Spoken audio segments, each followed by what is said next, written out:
Thank you very much, Jeremy. A very good evening to you. Now, the price of oil has pushed to yet another record high. It's now currently trading at almost $143 a barrel. The weaker dollar and slumping U.S. markets are pushing the commodity higher.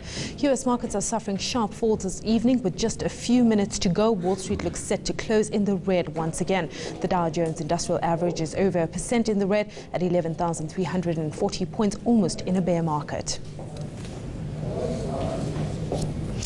I'm now joined by Mapoko, author of the book Conversations with JSE AltX Entrepreneurs. The book looks at the CEOs of companies listed on the AltX of the JSE.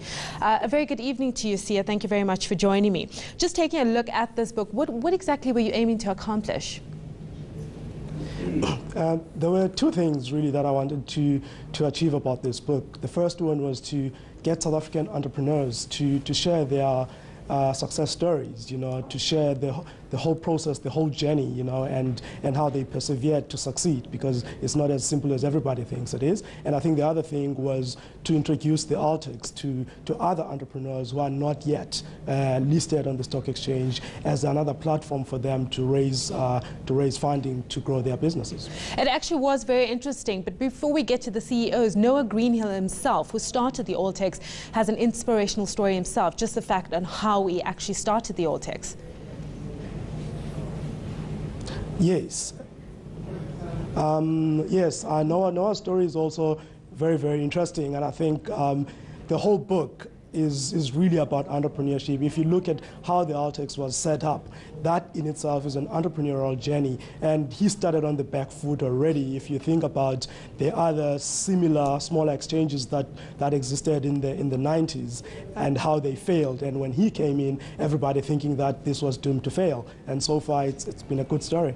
It was very interesting as well when I was looking at the story of Glenn Osmond, CEO of One Time, which is just recently listed in the AltX. It gave me that never give up spirit, the fact that Comair actually wanted to shut them down before they even started. Absolutely. I think to add to what you're saying, I mean, there were three things that I myself learned from this whole process. The first one is that the most successful of entrepreneurs the world over, the one thing that they start with is big thinking. They think big. The second thing, they always have a vision to work towards. They set themselves goals, and between the big thinking and achieving the vision, there's a lot of perseverance. And I think the story of One Time is one such story. They persevered from day one. Sia, thank you very much for joining us this evening. I quite enjoyed your book. Obviously, it's like a manual to actually keep and look at it every time you're feeling down like you can't make it. I think it's a great book for all people trying to get into small business entrepreneurship. And as Sia was saying as well, think big. Let's just